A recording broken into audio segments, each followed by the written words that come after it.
Oi, pessoal, sejam muito bem-vindos ao podcast do FIER.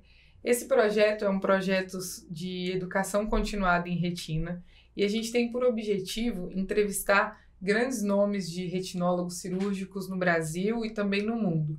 E para começar esse programa, nada mais justo do que começar com o nosso professor, Dr. Flávio Rezende. E para iniciar o programa, vou dar boas-vindas aos meus colegas. Boa noite, Lucas. Boa noite, Adriano. O Dr. Frederico foi o primeiro Master Fellow e também cofundador do programa. E a gente está aqui também, um grande prazer, Dr. Flávio Rezende, nosso professor, um brilhante cirurgião de retina, criador do programa e também professor da Universidade de Montreal. Bom, obrigada, pessoal. Sejam todos bem-vindos. E hoje, para começar, a gente vai falar sobre 2 tópicos. O primeiro dele, a gente vai falar sobre o que é o FIER, quais os principais objetivos, valores, a missão. E na segunda parte do programa, a gente vai entrevistar o Dr. Flávio e ele vai passar para a gente um pouco da experiência sobre endoscopia e cirurgia vitreoretiniana. Então, para começar, Fred, você pode passar para a gente uma visão do que é o FIER? Obrigado, Emeline. Eu acho que é muito bom estar aqui entre amigos, né? Eu acho que primeira coisa, o FIER é isso que a gente está construindo aqui. Primeiro é um grupo de amigos que tem se tornado uma família, né? Mas sempre com intuito e com pessoas que estão querendo crescer, conhecer, ser mais experiente no campo da retina, né? Então eu acho que o que a gente tem em comum aqui primeiro é isso. Todo mundo está buscando um crescimento, sobretudo na cirurgia de retina, né? Então o FIER, na verdade, eu pude acompanhar desde o começo, aí, desde a primeira criação aí com o Flávio. Eu acho que ele tenta reunir cirurgiões brasileiros que saíram do fellowship há pouco tempo e que sentem que precisam ou que querem dar um passo a mais, ficar mais experiente em cirurgia, sobretudo as cirurgias complexas, que não tiveram durante o treinamento. E a ideia é o Flávio lá do Canadá, que tem, uma experiência enorme aí com esse tipo de cirurgia. Eu acho que é o que deixa ele mais feliz poder operar esses casos, é ele passar um pouco dessa experiência dele pra gente, né? Então, isso através das idas para o Canadá, quando a gente vai visitá-lo e fica um tempo lá, vendo ele operar e participando do dia a dia dele, e nesses momentos que ele vem para o Brasil, vem para São Paulo, vai no centro cirúrgico de cada um operar, ver tudo que a gente pode melhorar, o que a gente tem para usar no nosso centro cirúrgico, como a gente pode atingir um nível mais alto utilizando o recurso que a gente tem. Porque, obviamente, nós 4 aqui, cada um opera no seu centro cirúrgico, cada um tem a limitação de material. Então, a ideia dele é isso. Enfim. Vale frisar que não sou eu que vou no centro cirúrgico de vocês e opero. São vocês que estão operando e eu estou orientando vocês no centro cirúrgico de vocês. Perfeito, que faz toda a diferença. Estava conversando com o Adriano, né, acho que essa semana, e ele mesmo falou, poxa, hoje no nosso fellowship, todos nós viemos de serviços conhecidos, muito bons, com chefes muito bons, mas realmente hoje em dia não tem muita gente que senta do seu lado como carona e acompanha ali várias e várias cirurgias te dando dica, segura assim, pega assim. Poxa, isso é uma vantagem quando o Flávio está aqui com a gente, cara. Senta do lado ali e consegue se segurar para não entrar, né? Não é muito fácil, né, Flávio? Mas... E isso, cara, essa oportunidade que o FIER dá de eu ter a chance de ter mantido o meu CRM aqui é um projeto único, né?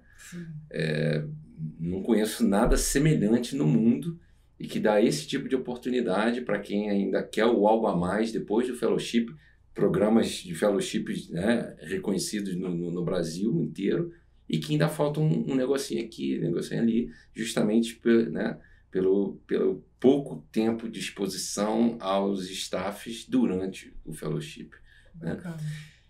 A vantagem do FIER, a vantagem para mim é que você já tem algum nível de compreensão e que, de uma maneira geral, é mais fácil de eu digerir o que vocês ainda não sabem e introduzir para cada um uma coisa diferente, um nível diferente, para ir lapidando para vocês chegarem realmente no nível. O objetivo do FIER é botar vocês lá em cima, né? Bacana. E Flávio, a gente sabe que seu pai foi o grande inspirador do programa, Sim. né? E aí eu queria que você falasse pra gente por que você decidiu criar o FIER e o que você busca quando você vai escolher um próximo Master Fellow, quais são as características que você está procurando. Tá. Realmente, o Dr. Flávio, né, meu pai, ele era um cirurgião de segmento anterior bem versátil. Demorei muitos anos para entender as características que eu tinha absorvido dele, sabe? Foi, assim, na realidade, foi o FIER. Durante a criação do FIER, eu falei, caramba, cara, na realidade eu estou fazendo na parte de retina o que realmente ele era bom na parte de segmento anterior. Não tinha nem pensado nisso antes. O Dr. Flávio faleceu no início da pandemia, e demorou 1 ano e meio para poder reencontrar minha família depois do falecimento dele. Então, durante esse período, foi um período difícil para a nossa família, e eu botei na minha cabeça que algum dia eu ia fazer alguma coisa em homenagem a ele. Por quê? Porque a nossa família recebeu inúmeras mensagens de oftalmologistas do Brasil inteiro que a gente não conhecia, e que eles só queriam, sabe, passar uma mensagem. Pô, o Dr. Flávio teve uma influência absurda na minha formação. Eu sei que vocês não me conhecem, mas eu queria... Então isso ficou bem marcado, principalmente que eu estava longe. Na minha cabeça, cara, algum dia eu vou fazer alguma coisa, mas eu não sabia o que fazer. E foi conversando com o Fred, né? A gente se tornou amigos durante o período que eu estava lá trabalhando em Montreal. E eu falei para o Fred, eu me comprometo em algum dia te treinar de alguma maneira. E aí acabou que, sabe, a pandemia terminou, eu falei, cara, agora tá na hora. O que a gente pode fazer, não sei o que e tal, e fomos, e aí acabou criando o FIER. Importante dizer que o FIER, ou FIRE, como soa em inglês, é uma sigla, né, do Fundo Internacional de Ensino em Retina. E FIER, em francês, que a Universidade de Montreal, onde eu trabalho, é a universidade francesa, significa orgulho. Então, casou muito bem em relação à homenagem ao Dr. Flávio, meu pai. Entendeu? Então, isso foi assim o objetivo de criação do FIER. O que eu espero, e uma das coisas do FIER é o Master Fellow, né? A coisa principal do FIER é o Master Fellow, mas a gente está, aos poucos, desenvolvendo outras formas de ensino, dentre elas esse videocast aqui do FIER. Então, em relação ao Master Fellow, eu estou aprendendo o que eu quero com vocês. Sabe? Cada um de vocês tem características que acrescentam ao FIER de alguma maneira que eu gosto. Então, por exemplo, né, o que a Emeline traz para o FIER é um empenho que levou à criação desse videocast. Tá? Então, cada um, né, o Lucas tem as habilidades, né, de fazer edição de vídeo e, agora, assim, o pessoal está querendo ganhar prêmio de vídeo, entendeu? Então, o FIER agora vai começar a incomodar para ganhar prêmio de vídeo. Então, cada um, sabe? O Adriano era um perfil, que até é importante falar, que já faz alguns anos que ele terminou o fellowship dele, e que mesmo assim ele estava empolgado com a criação, e que, apesar dele já operar bem pra caramba, o FIER continua adicionando coisas para ele, entendeu? E o Fred ajudou no crescimento, desenvolvimento, né? Os encontros online que a gente tem uma vez por mês, né? Dos membros do FIER, dos Master Fellow, são coisas que, de repente, vocês acabam não levando tão a sério assim, mas eu acho super importante, cara, que é um canal aberto de, sei lá, 1, 2 horas que a gente fica discutindo o que for em relação à cirurgia, que vocês estão tendo dificuldade no dia a dia, entendeu? Então, é uma maneira de pegar na mão de médicos, retinólogos, cirurgiões formados e, né, acrescentar, tapar todos os buracos e lapidar, né, o diamante rústico, vamos dizer assim. entendeu? Então, eu acho que é um projeto inovador, é uma coisa que realmente virou o meu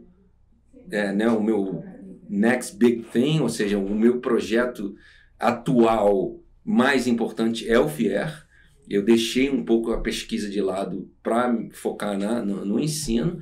E agora, cara, o próximo passo é a gente captar recurso para manter isso a longo prazo, né? Então, vocês estão ouvindo aí a gente, quem quiser contribuir com o FIER, fique à vontade de colaborar, exatamente. Exatamente, dá o like, se inscreva no canal, né? Que é a partir daí que, né, que é um projeto. Uma outra coisa que é um projeto completamente sem egoísmo. O retorno que eu estou tendo é a gratificação de ver vocês evoluindo. Não ganho nada, não ganho mais paciente, não recebo nada, né? Então, realmente fier. Eu fico fier de participar disso. Bacana. E uma coisa que eu acho muito legal no programa é que, uma vez que você termina o ano, você ainda continua fazendo parte do grupo, né? Exato. Então, continua ali junto, sendo amigo, discutindo casos. Então, é uma educação continuada em retina cirúrgica, né? Uma especialidade difícil, importante. Eu acho esse ponto muito legal, porque eu converso com muitas pessoas e eles sentem dificuldade, às vezes, de ter um grupo de discussão depois que saiu ali do ambiente de universidade para trocar informação, experiência. E o que a gente está construindo, na verdade, é isso. São pessoas que estão focadas no crescimento cirúrgico ali na retina, trocando informação. E talvez isso é uma percepção que eu tive, mas o Flávio, quando morou no Brasil, ele teve outros fellows que ele treinou, a Mônica, que sempre está aí com a gente, o LG, que são... Vai ter podcast com eles também. E eles voltaram e eu vejo neles que está todo mundo empolgado. Eles estão, viajando com o Flávio, vendo nossas cirurgias de novo, eles querendo aprender. Essa semana a gente estava no Rio lá treinando endoscopia com o Flávio, estava todo mundo junto, nós 4 aqui que somos atuais, com o pessoal antigo, e você vê no brilho do olhar que tá todo mundo assim, é o fogo que tá dando a galera pra voltar. É o fire do FIER, maluco. Pô, isso é legal demais. Eu acho que é um ponto positivo assim. Não, exatamente, cara. E talvez o fire do FIER tenha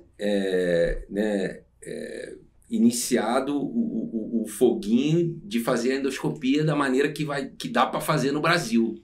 Né? Pegamos a ideia do Dr. André Maia, vamos ver se esse negócio funciona mesmo. Corremos atrás, compraram as coisas, não sei o quê, e fizemos o negócio funcionar, cara. Sabe, esse é a filosofia do FIER. É fazer coisas, projetos que parecem impossíveis, né, reais. Entendeu? Bacana.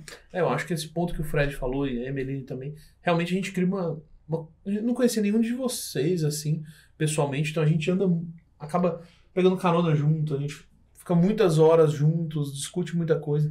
Então acaba que são pessoas que você consegue discutir caso, tirar uma dúvida, às vezes falar até detalhes de vida, dúvidas da vida, então jornada. Então tem gente que o Fred está um pouquinho na nossa frente, o Adriano já está um pouquinho mais na frente, o Flávio também um pouquinho mais na frente, então são perspectivas diferentes. Acho que para a gente que está saindo do fellow é muito, agrega bastante.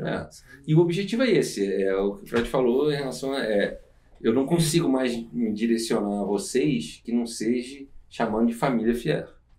Entendeu? Então, assim, a família vai crescer, vai dar frutos, né? E vocês vão virar né, os porta-vozes do FIER, vão continuar isso aí, né? Eu não quis colocar nada em nome nem do meu pai, nem no meu nome, que é para isso criar asas próprias e continuar independente de mim no futuro, entendeu? Se a gente criar um negócio robusto o suficiente que vai continuar, vocês vão ficar ensinando, quem vocês ensinarem vai continuar ensinando, entendeu? Então, é um projeto para colocar mais pessoas de alto nível na retinologia cirúrgica brasileira. Ponto final. E eu tô falando brasileira, cara, eventualmente a gente pode exportar para outros países, entendeu?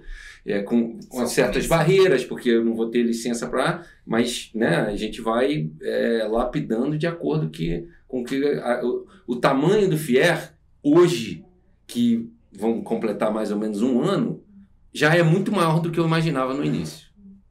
Então, cara, assim, vamos continuar e ver aonde que vai chegar, né? Eu acho que estou bastante estimulado para continuar isso aí. Muito bom. Eu queria falar um pouquinho também, né, como é que está sendo a minha experiência. Eu que já estou numa outra fase, né, já tem mais de uma década aí operando retina. E quando eu ouvi pela primeira vez você falando no podcast do Oft Review, né, sobre o programa, eu falei, cara, pô, muito legal isso. Eu já estou um tempão na estrada, mas já estava meio monótono, assim, meio sempre fazendo as mesmas coisas e tal. Você vai criando o seu jeito de fazer, né? E, pô, eu queria te agradecer a todo mundo aqui, porque eu tô tendo o meu ano mais legal de retina de todos. Eu vou chorar. Que bom, Não, Isso é de legal, verdade, né? de verdade. Então é exatamente isso, é o estímulo que dá em todo mundo. Eu vejo. E o Adriano é um bom exemplo, cara. Justamente, entendeu? O cara, pô, já tava, né? Ele tava velejando. Não, cara, não, pô, eu quero isso. E eu acho legal de mencionar que, né, a gente está entrando aí no mundo virtual, né, de videocast e tal. Pô, já tivemos uma super boa interação com a Oft Review, né, que, pô, ajudou a gente pra caramba no primeiro meeting. Os caras são top. A galera do Orbit também já participou, né? Então, pô, a gente, né, tem uma boa interação com A ideia do FIER é essa, agregar, os né? outros famosos, né, Agregar. do mundo virtual da retina e da oftalmologia. Então, justamente, o FIER veio aí para agregar. Pô, esse ano a gente já viajou todo mundo junto para diferentes lugares, né? Já fiz um monte de novos amigos. Foi pra Exatamente. Esquiamos junto, né, em Mont Tremblant. Muito maneiro. A gente teve contato com um monte de técnica que eu nunca vi aqui no Brasil, algumas eu nunca tinha ouvido falar. E aí agora a última cereja do bolo foi a endoscopia, né? Muito, muito bacana. No Rio de Janeiro, todo mundo podendo ver a endoscopia aqui no Brasil.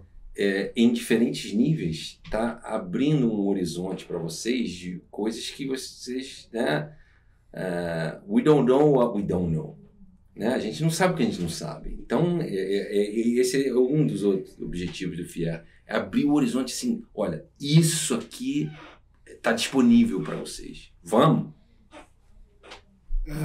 Eu acho que esse era um ponto que eu tinha até medo quando eu saí do Fellow, que era cair num ambiente onde eu achasse que, pô, eu tô confortável.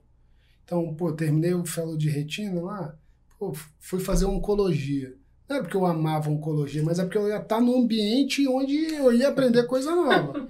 E ao mesmo tempo, pô, fazendo um negócio com o Flávio. Então eu acho que assim, isso daí te dá atividade, coisa nova. Pô, vejo o Adriano operando, vejo Emeline, Lucas, Flávio. Isso é muito legal. Porra, calma, o cara tá fazendo isso, eu quero fazer o que ele faz, eu quero crescer. Então o tempo inteiro você tá sendo estimulado para continuar estudando, ensinando, aprendendo. E isso foi uma coisa que não foi planejada. Eu acho muito legal que vocês estão em diferentes níveis e que um puxa o outro. Entendeu? É muito bom isso. Isso não foi planejado. Tá? E aí, de vez em quando, vem lá em Montreal, né, e dá aquela chacoalhada. Nossa, agora tem isso, não sei o quê. Então, é isso. É a chama do fire que não vai apagar. Acho que todo mundo... Uma coisa que é nítida, assim, pelo menos do Flávio a gente já imaginava, mas nós quatro, assim, todo mundo gosta muito de retina cirúrgica. Assim, é muito... Isso. Todo mundo apaixonado. Só fala disso. O Flávio escolheu bem. Então acho que foi muito bom. Assim, então, mas aí, em relação sempre tem uma coisa, alguém manda alguma coisa, sempre tem em relação à agrega escolha, mesmo, né?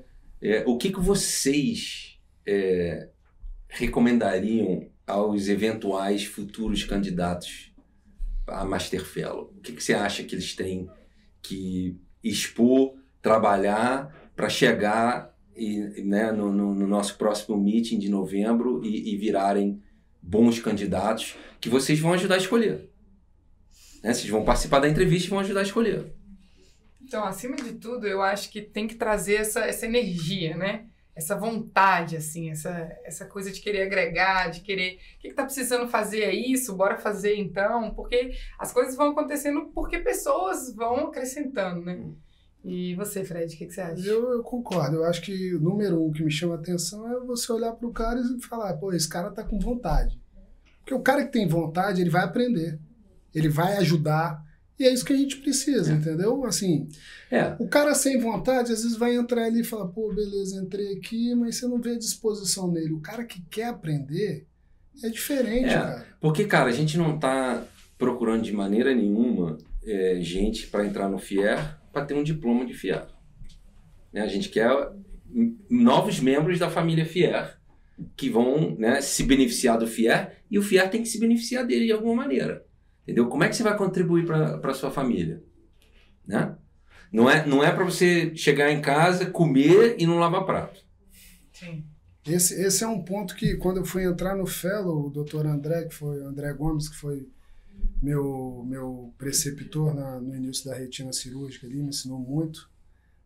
Ele falou, Fred, agora não é mais residência, você está entrando num ambiente onde aqui é uma troca. Boa. Porra, você vai se dedicar e a gente vai te entregar o conhecimento. Isso aí. Então aqui é a mesma coisa.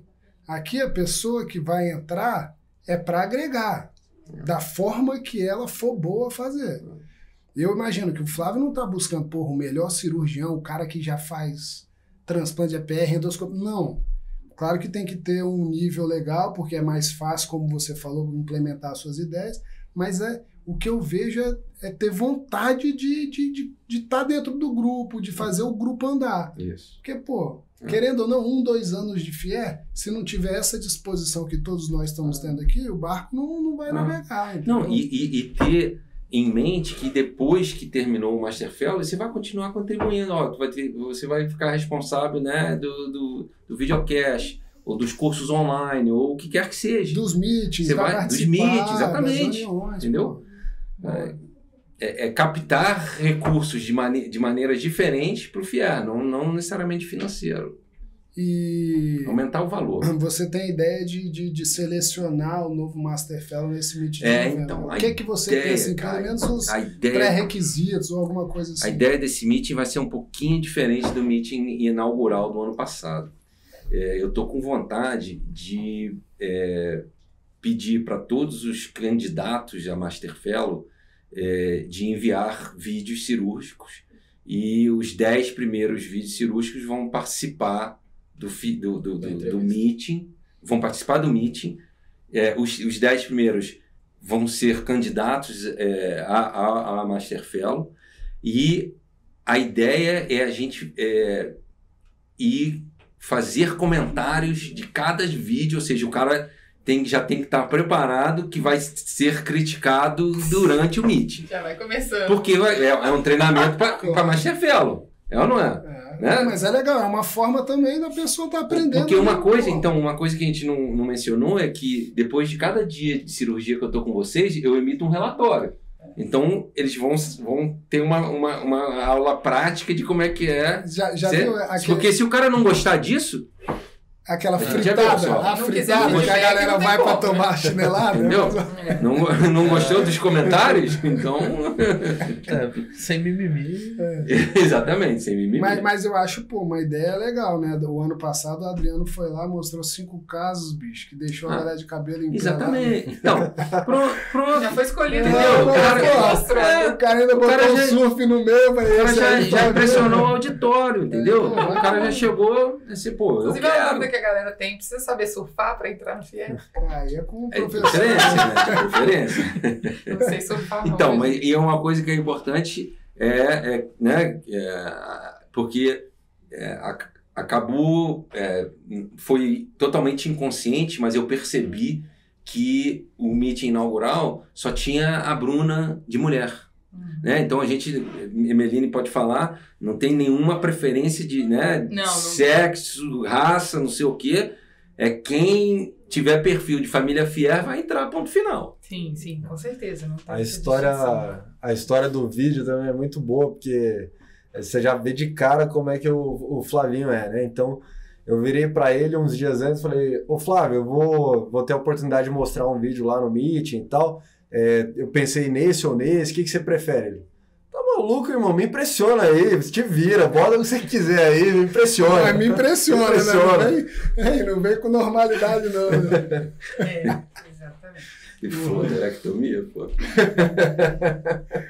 Mas é isso, acho que é uma oportunidade legal aí do pessoal que está interessado, né? Até participar do Meet, mostrar o que está fazendo, acho que acima de tudo é trocar... Então, a ideia do Meet ia ser no primeiro final de semana de novembro, no Rio de Janeiro, esse ano. O local ainda vai ser determinado, mas esse é o planejamento. Agora a gente vai estar começando a ver, acertar lugar, ajuda de custo, essas coisas todas, mas já para o pessoal se programar, primeira semana de novembro, ir gravando as cirurgias e tal, para fazer uma edição. Os pré-requisitos do vídeo. A gente não vai julgar a edição do vídeo, a gente vai julgar a performance cirúrgica, entendeu? Não precisa fazer... né, os videozinhos, não sei o que, musiquinha, Star Wars e tal, que isso não é isso que vai ganhar nada, entendeu? É técnica, né? Mas depois a gente, quando lançar o Meet mesmo, a gente...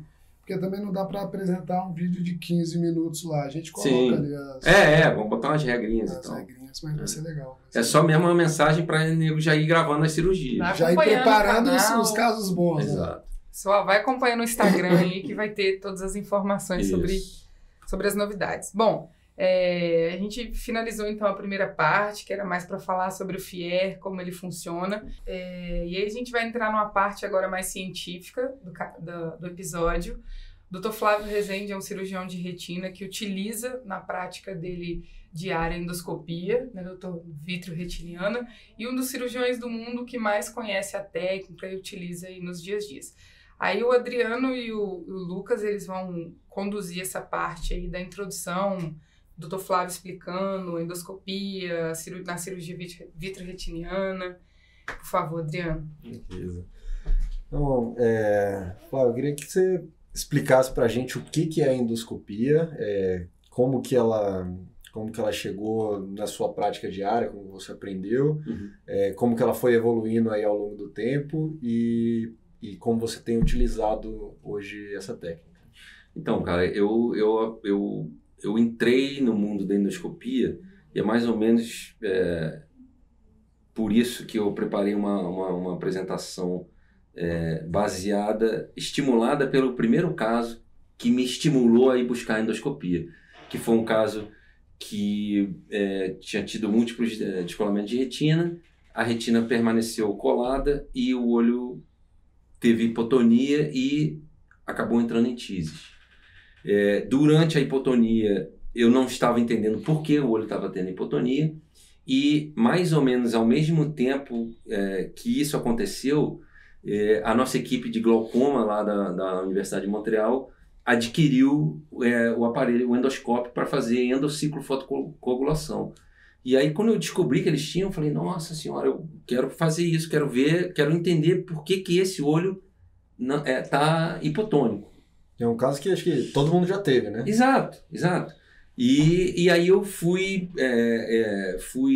contactei, descobri quem era o cirurgião na América do Norte que estava fazendo mais isso. Fui lá na USC, na University of Southern California, com um médico chama-se Tom Lee. O cara só fazia cirurgia pediátrica com endoscopia. Uma coisa impressionante, assim, da mesma maneira que vocês viram, né, eu fazendo, eu fiquei chocado. 20 gauge, né? Passei um dia, 20 gauge. Passei um dia com ele, peguei todos os bisus, e esse é um negócio legal da endoscopia. Se você já é um cirurgião experiente, cara, se você vê o pessoal, o cirurgião experiente fazendo, você já anota tudo e já dá para você começar a tentar fazer, tá? Aí eu comecei fazendo 20 gauge, como o cara fazia, e isso fazem talvez 11 a 12 anos. E à medida que eu fui fazendo, fui vendo as barreiras. O início foi extremamente difícil. Esse olho eu não consegui salvar, ou seja, já estava tarde demais, né? Então aí você fica meio desestimulado, será que esse negócio realmente funciona e tal. Eu comecei a ver outras opções, será que eu vou fazer nesse caso e tal. E eu comecei a entender como utilizar a endoscopia. Primeiro, eu utilizava só um monitorzinho pequenininho que era associado ao aparelho de endoscopia. usava o microscópio e ficava olhando para o aparelho. Então mudava do microscópio para o aparelho, para o monitor do endoscópio e de volta. Muito difícil, tem um nariz grande, batia na ocular do microscópio o tempo inteiro, assim, ficava bem chateado, mas como eu sou um cara persistente, vou aprender botei na minha cabeça, vou aprender essa técnica e tal. Demorou mais ou menos umas 10 ou 15 cirurgias para eu começar a saber fazer. Tá? A imagem é ruim, não é igual a do microscópio, sabe? Então quem quer conforto, isso não é uma técnica legal para quem quer conforto. Então realmente é uma coisa difícil. O pessoal que teve acesso essa semana a fazer caso viu a dificuldade, o nível de dificuldade que é. Só que de alguns anos para cá, algumas coisas melhoraram. A companhia começou a fazer small gauge, ou seja, começou a fazer sondas de 23 Gauss. Por quê? Porque o console começou a ter uma fonte de xenônio, que não tinha antes. Tá? Então você precisa de uma fonte melhor para diminuir a quantidade de fibras. Tá? A sonda de 23 tem uma imagem pior do que a de 20, mas entra nos trocáteres, é uma cirurgia mais segura. Tá? Então, depois que você aprende a usar o 23, você vê que dá para fazer com o 23. Tá? Tem pouquíssimos utilizando o 23 para fazer endoscopia, pouquíssimos. Tem uma tecnologia no Japão que usa 25 e que não tem na América do Norte, infelizmente, que eu adoraria, mas a gente não tem acesso. E talvez o que realmente, na minha opinião, possa vir a estimular mais cirurgiões a fazer endoscopia é a entrada dos monitores de 3 dimensões, que proporciona a gente num mesmo monitor ver a imagem do microscópio e a imagem da endoscopia. Porque no início da endoscopia você fica completamente perdido, você não só não sabe onde está o tecido, como você não sabe onde estão os instrumentos e nem o endoscópio. Então, sem dúvida, só mudar o olhar para ver a imagem normal, né, de cima para baixo, como a gente vê em todo microscópio, e na imagem dividida ter a imagem do endoscópio, cara, facilita demais.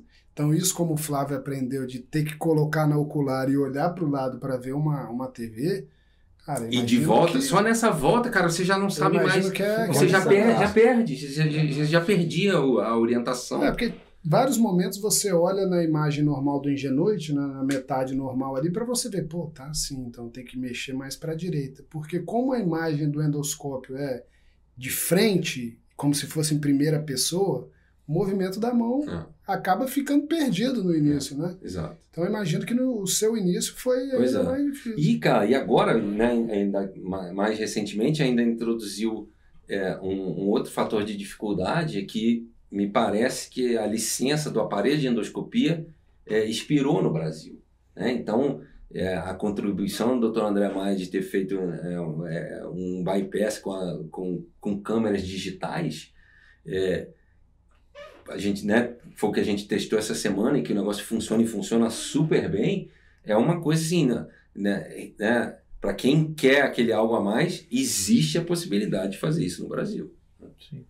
E você poderia explicar para a gente um pouquinho o que esse algo a mais traz de benefício? Onde você acha que isso é um divisor de águas? Onde pode ser um game changer? Em quais casos que vai fazer a diferença? Então, a endoscopia, o objetivo da endoscopia no passado era para pacientes que tinham opacidade dos meios. Então você não via, né, o que estava lá dentro, não sabia o que estava lá dentro.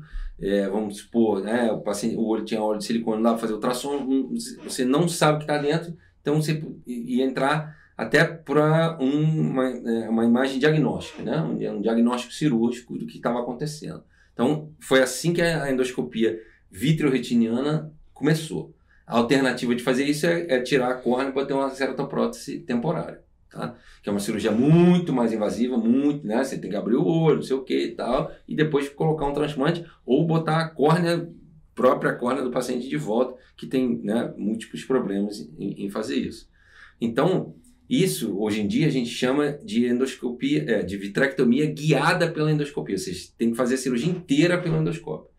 O que a gente tem desenvolvido agora mais recentemente, principalmente com o advento do monitor 3D, é a endoscopia, a vitrectomia assistida por endoscopia, ou seja, você vê os meios transparentes e a imagem do endoscópio vai te permitir simplesmente uma visualização de uma maneira diferente, ou seja, você não está em cima vendo pelo microscópio, você está dentro, vendo por um outro ângulo. Você então, acessa uma área que é inacessível na exatamente, então convencional. você pode utilizar tanto para a extrema periferia da retina, parte plana e corpo ciliar, quanto durante a cirurgia, de vez em quando você pode perder a visualização e que, no início você estava vendo e depois não consegue mais ver.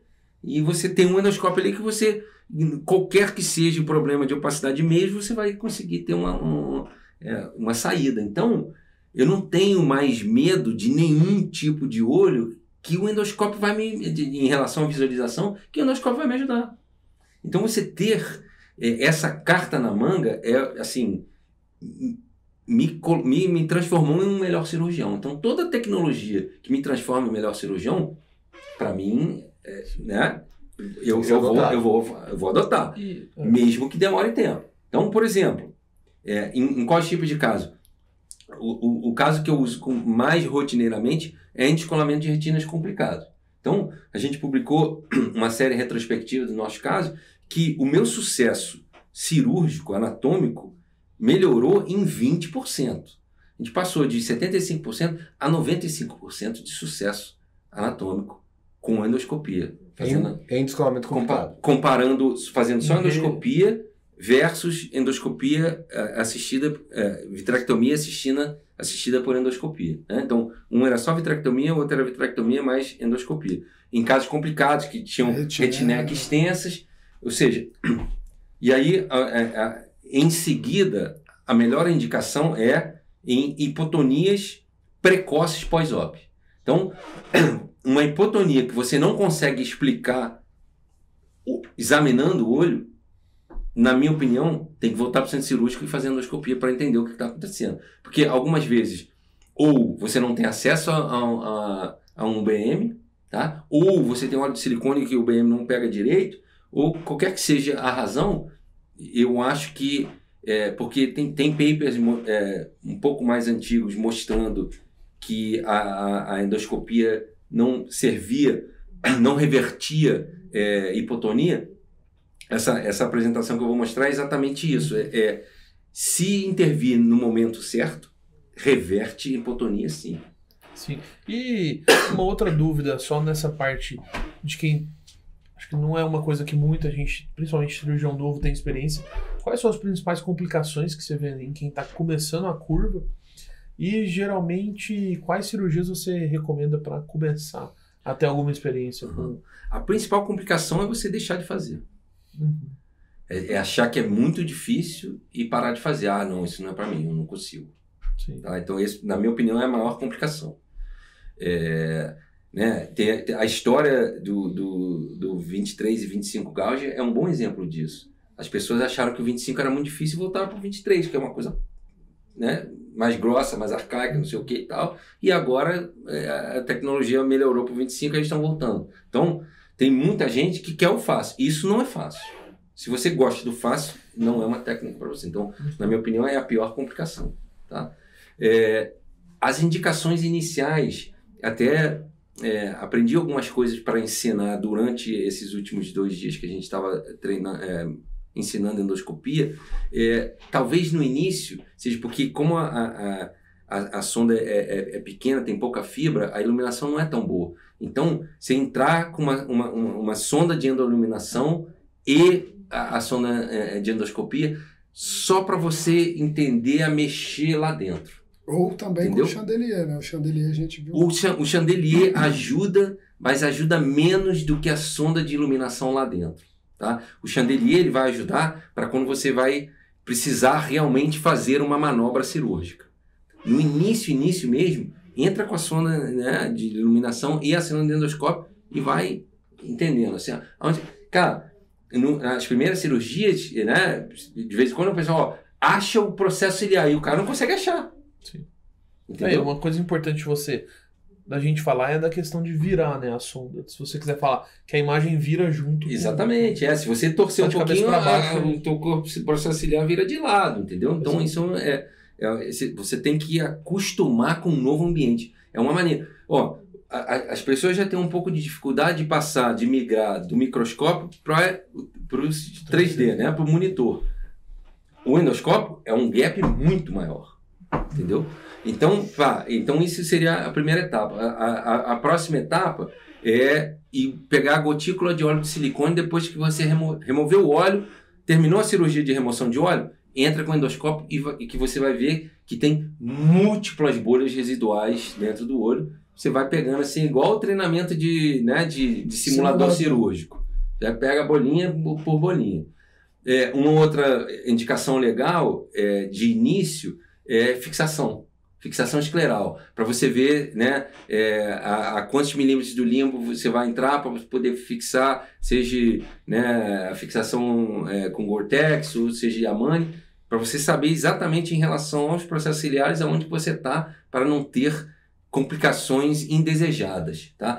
É necessário? Não é imprescindível de fazer, mas são casos em que pode te ajudar num adicional que são mais simples. E isso visando ali aprender a navegar. Olha onde é que tá a lente.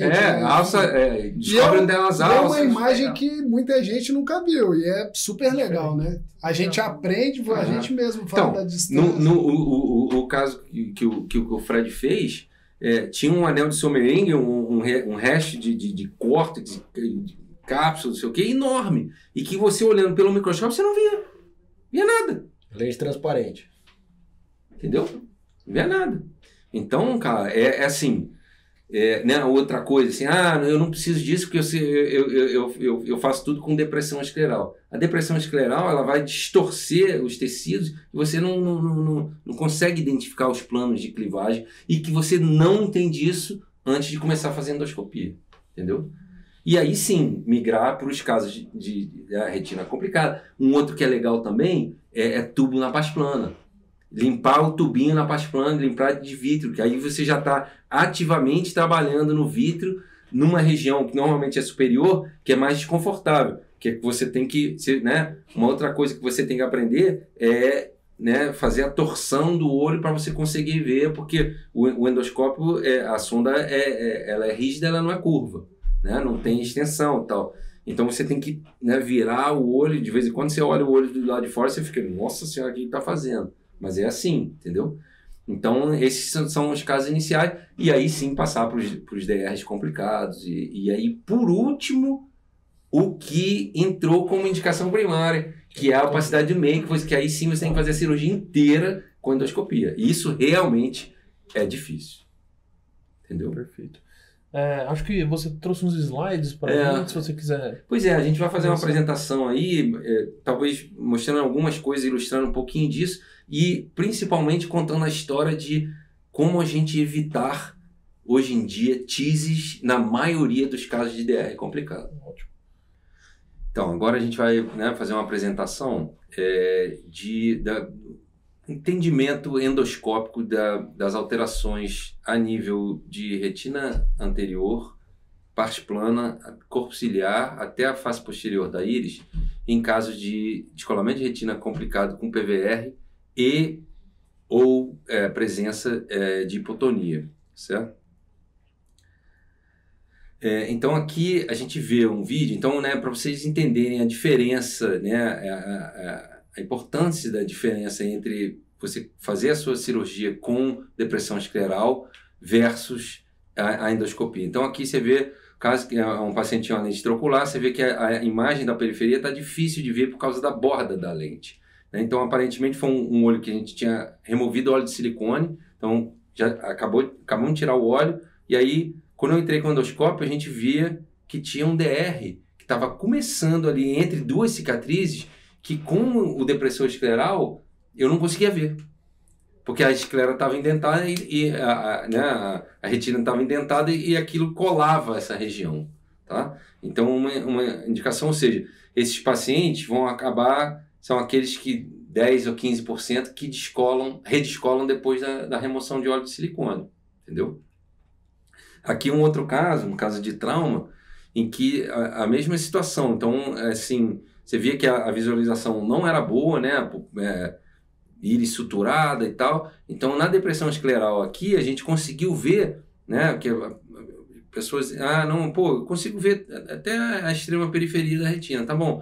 Aí aqui, ó, tinha uma ruptura grande, bem na hora serrata, que com a movimentação da depressão escleral você conseguia ver. Tinha uma outra bem do ladinho ali, uma rupturinha bem pequenininha aí do lado, tá? Então, identificamos as rupturas. Aí, vamos passar para a endoscopia, ver se a gente perdeu alguma coisa, tá? Aí, ó, na endoscopia, a gente via múltiplas gotículas de óleo que a gente não tinha visto com a indentação escleral. Vimos aí a ruptura grande e a ruptura pequenininha. E quando eu fui migrando com o endoscópio, ó, começou um PVR anterior que essa aí, ó, não tinha passado totalmente desapercebido, tá? Então, diferença em fazer depressão escleral versus a endoscopia nesses casos de remoção de óleo de silicone. Então, aqui são algumas publicações, algumas delas foram nossas, outras de outros autores, e que a gente recomenda para entendimento da anatomia dessa região, que é uma coisa que poucos têm a noção exata da significância desses pontos anatômicos, e a diferença, né, resultados cirúrgicos de endoscopia em casos complicados de descolamento de retina ou de remoção de óleo de silicone. E tem até uma entrevistazinha nossa, né, no Retina Today de 2022, que mostram, que dão algumas dicasinhas bem legais para você fazer a endoscopia com o sistema de 3 dimensões, o monitor. Então,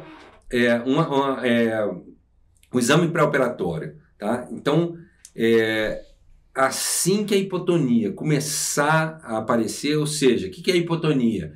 Se a pressão começou a estar de 8 para baixo, já tem que começar a soar o alarme em relação a tem alguma coisa que não está legal. Se tiver acesso ao BM, ajuda bastante. Se não tiver acesso ao BM e você já tiver o equipamento de endoscopia, talvez seja um bom momento a intervir, que são as hipotonias brandas, que a gente chama, tá? Ou seja, acima de 5, entre 5 e 8, vamos dizer assim, tá? Especialmente se a retina estiver colada, tá? Então, a retina descolada, a hipotonia pode ser por causa do descolamento de retina, né? ou descolamento de coroide. Mas se a retina e a coroide estiverem coladas, aí o sino tem que soar mais forte ainda, tá? Ou seja, de hipotonia com a retina aplicada em olhos previamente descolados. Tá? Você espera quanto tempo para excluir, por exemplo, um choque ciliar, que às vezes dá uma hipotonia? Cara, você pode dar o primeiro mês, você pode dar uma chance no primeiro mês. Mas, por exemplo, se for depois de trauma aberto, ou ruptura de globo, ou penetração, ou perfuração, com ou sem presença de cortina ocular, tem que ser mais rápido. Tá? Porque a fibrose forma muito rápido em trauma. Tá? Em PVRs, entre aspas, normais, você pode esperar um pouco mais. Tá? Mas, assim, em um mês você tem que meio que tomar a decisão. Dá para reverter mais para frente? Dá, mas você já está correndo mais risco. Tá? E talvez uma das coisas mais importantes a depressão escleral não substitui a endoscopia e o buccal não previne o risco de ter proliferação anterior. Porque se tem olhos que estão fazendo hipotonia e a retina está colada, então, né, o buccal não faria nada além para inibir a proliferação. E por que vai proliferar? Porque você tem o arcabouço da hialoide anterior que não foi removido. E as células podem migrar ali, mesmo com a retina colada. Entendeu? Que a indução daquela proliferação já foi feita na cirurgia anterior. Entendeu? Isso é um conceito que pouquíssima gente tem noção disso. Tá? Tá? Então, a gente criou uma coisa que a gente chama de um esforço para prevenir a atrofia ocular, tá? A TISES. E que a gente colocou diferentes parâmetros. O estado da retina, se está colada ou descolada, a periferia da retina, se tem PVR ou se não tem PVR, aonde que é esse PVR, se esse PVR está só na retina periférica ou se vai para a parte plana ou corpo ciliar. Quanto mais esse PVR vai anteriorizando, maior é o risco da hipotonia, tá? E quanto mais perto do corpo ciliar, pior é a hipotonia e menor a chance de reverter, tá? Então essa sequência é bem importante, ou seja, retina periférica, hialóide anterior, processo ciliar e, talvez o mais importante de todos, a pressão intraocular, tá? Eu não me lembro de ter visto tração importante do corpo ciliar com a pressão intraocular normal.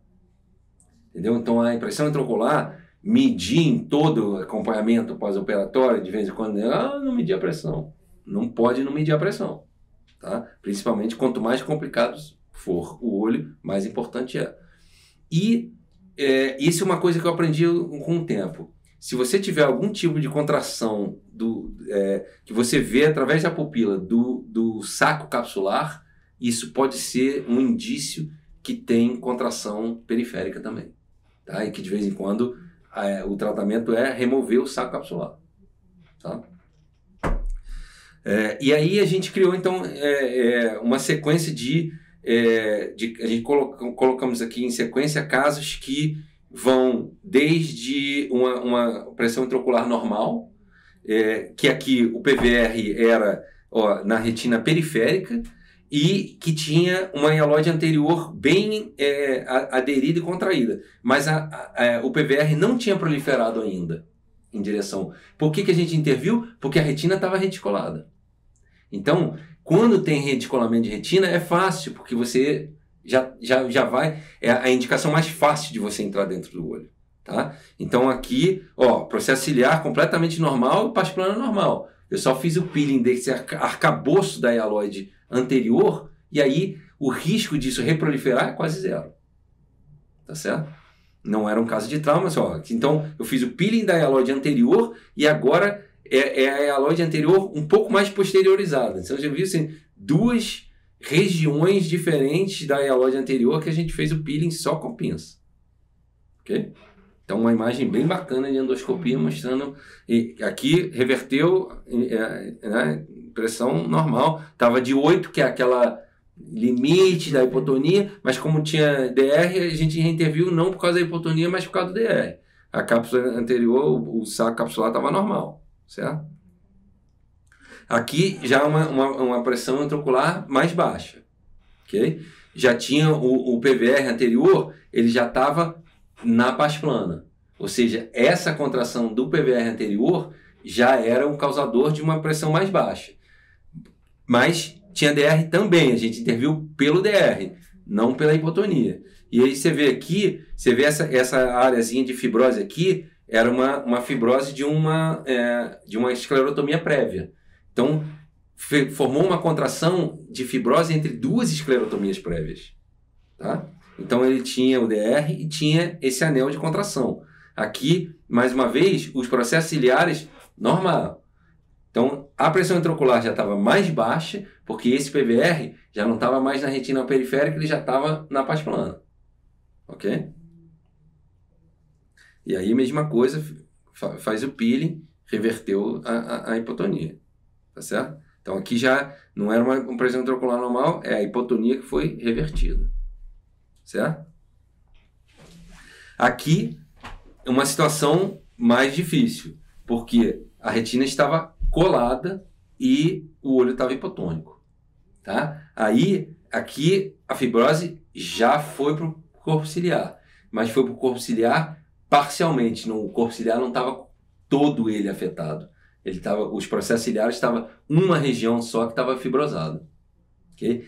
E isso você ainda consegue reverter. Você vê aí, aí você já é uma placa branca naquela região. Tá? Não dá para confundir uma com a outra. E aí, em algumas regiões, esse tecido branco aí isso é uma coisa que já é uma fibrose mais madura, bem mais difícil de ser removida, tá certo? E em algum ponto aqui, ó, essa placa aqui, isso aqui já está pegando os processos ciliares. Então já tem, é mais ou menos a mesma coisa se num caso que fez ciclofotocoagulação, né? Faz ciclofotocoagulação só numa região. Você né, diminui a pressão troncular, mas o olho não entra em tise, porque se só danificou uma região. Então aqui era um caso, né, agressivo, mas ainda deu para reverter a hipotonia. Tá certo? Dá para ver quando você puxa, o corpo ciliar vem junto. Exatamente. Né? Já está fibrosado, já é um caso mais, mais avançado do que os casos prévios. Tá? O saco capsular aqui ainda intacto. Tá certo? Aqui, aqui fibrose do saco capsular. Deixa eu voltar aqui para vocês verem direitinho. Olha aqui, ó. Aqui, ó, tá vendo? Cápsula fimosa. Exatamente, a fimose aqui, com o saco contraído. Aí você vê na endoscopia, olha só. Isso aqui, todo o processo ciliar inteiro estava coberto pela contração da hialoide anterior. Só que o que acontece? Esse caso, o paciente teve sorte, porque a hialoide anterior, ela contraiu em direção ao saco capsular, do arcabouço do saco. Então, o corpo ciliar ficou sob tensão, mas ela não proliferou para dentro do corpo ciliar. Então, até essa situação a gente conseguiu reverter. Aí, uma coisa que acabou sendo um negócio bacana é que, por sei lá qual razão, esse paciente tinha uma lente de 3 peças no saco. A gente conseguiu só remover o saco e fazer uma Yamane uma fixação de flange com a própria lente, que é uma vantagem que você coloca uma barreira para o óleo de silicone não vir para frente usando a própria lente que já estava dentro do olho, tá certo? Aí não vem ao caso a técnica de Yamane, mas até uma cirurgia mais antiga já não é assim que eu faço a técnica hoje em dia, mas você vê aí com a própria lente dentro do olho, a gente usou ela e aí no final, olhando, vendo exatamente no lugar onde estava a alça, tinha uma fibrose residual, a gente foi lá e removeu, mas você vê aqui que em cima os processos ciliares ainda estão relativamente bem, conseguiu reverter, tá certo? E aqui já é um estágio final em que você vê já um ectrópio de úvea, a íris toda dilatadona, entendeu? Isso aqui já é tardio.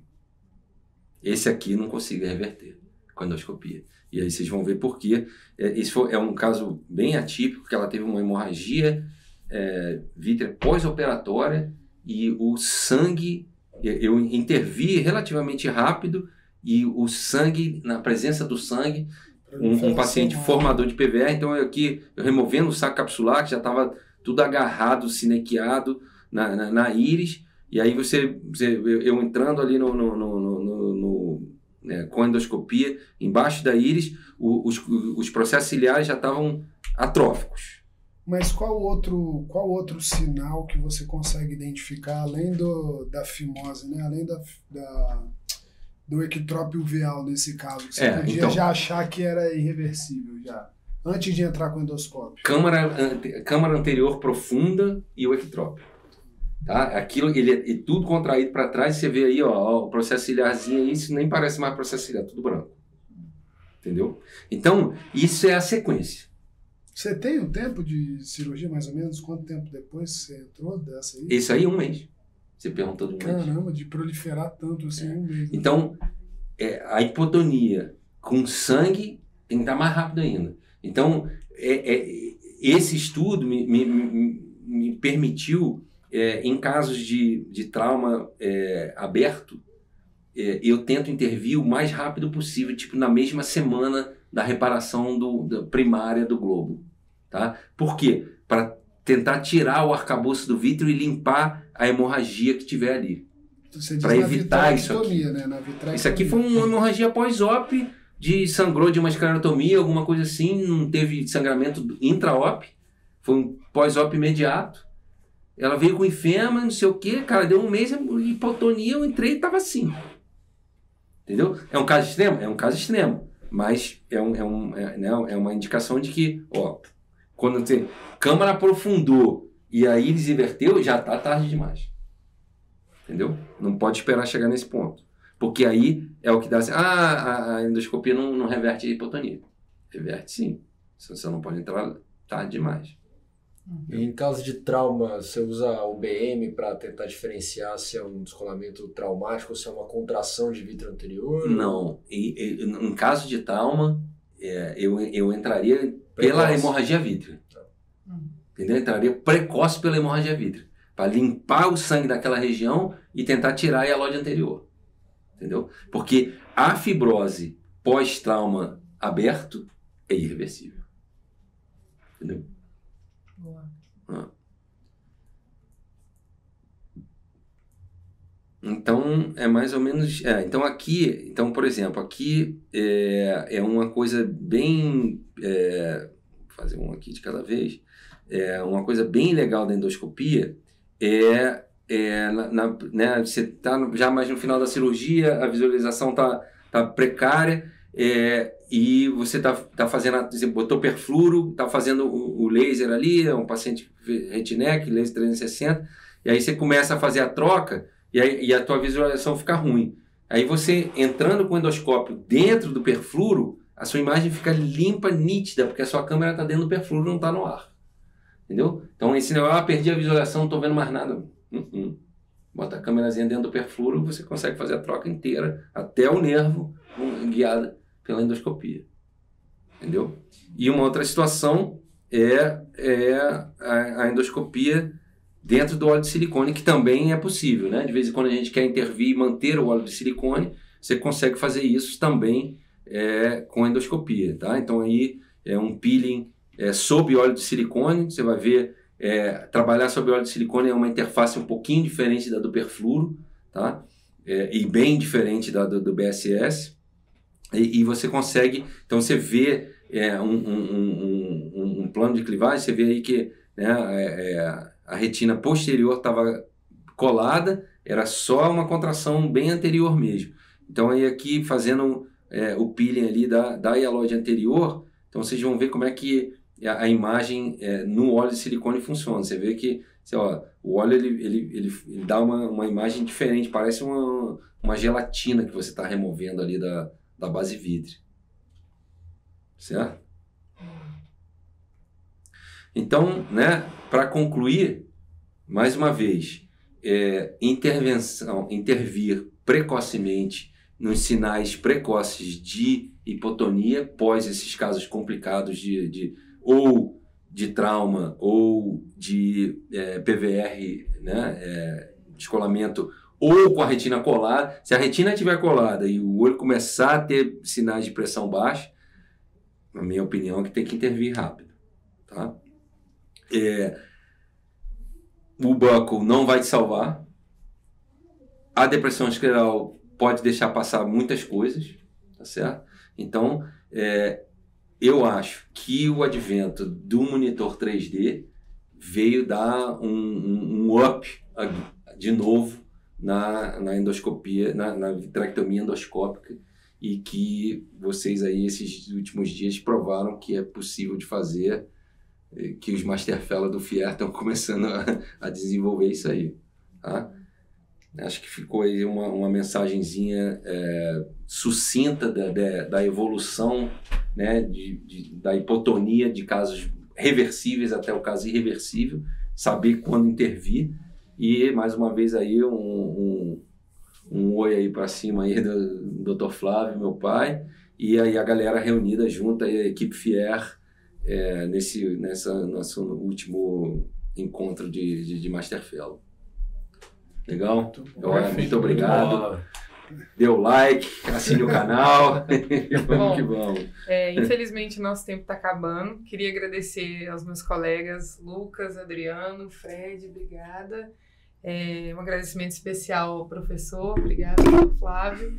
E um agradecimento especial para você, nosso ouvinte. Espero que vocês tenham gostado, tenham achado informativo, proveitoso. E se você se interessa por retina cirúrgica, não esquece de seguir o canal. Fica de olho nos próximos episódios, que vem muita coisa boa por aí. Verdade. Obrigada, pessoal. Joia. Tchau. Valeu. Obrigado, gente. Valeu.